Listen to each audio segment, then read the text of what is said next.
যেই মেয়েটি তার পোশাক খুলে সুইমিং পুলে ঝাঁপ দিতে যাচ্ছিল, ঠিক তখনই সে লক্ষ্য করল যে পুলের জল অবিশ্বাস্য দ্রুত গতিতে বরফে পরিণত হচ্ছে। এই দৃশ্য দেখে তার গায়ের লোম দাঁড়িয়ে গেল এবং সে মুহূর্তেই বুঝতে পারল যে খুব বড় কোনো বিপদ ঘটতে চলেছে। সে চিৎকার করে তার বন্ধুদের বেরিয়ে আসতে বলল, কিন্তু তারা আনন্দ ফুর্তিতে এতটাই মগ্ন ছিল যে তার কথা কানেই তুলল না।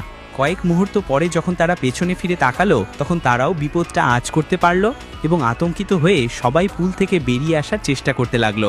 কোনো রকমে সবাই কিনারা পর্যন্ত পৌঁছাতে পারল ঠিকই, কিন্তু তখনই একটি ছেলের পা বরফের গভীরে আটকে গেল। এটা দেখে তার বন্ধু দেরি না করে তৎক্ষণাৎ এগিয়ে এলো।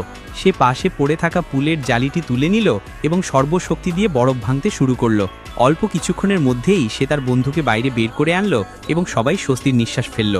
কিন্তু গল্প এখানেই শেষ নয়। পরের দিন যে ছেলেটি তার বন্ধুর জীবন বাঁচিয়েছিল, সে একটি মিটিংয়ে উপস্থিত ছিল।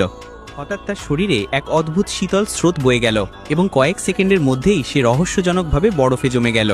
এই দৃশ্য দেখে সেখানে উপস্থিত সবাই হতবাক হয়ে গেল। তারপর সঙ্গে সঙ্গে সবাই মিলে বরফ ভেঙে ফেলল এবং তার গলার কাছে একটি বিশেষ ওষুধ ইনজেক্ট করল। ওষুধের প্রভাবে বরফ ধীরে ধীরে গলতে শুরু করলো এবং অবশেষে ছেলেটি কোনোভাবে আবার স্বাভাবিক অবস্থায় ফিরে এলো।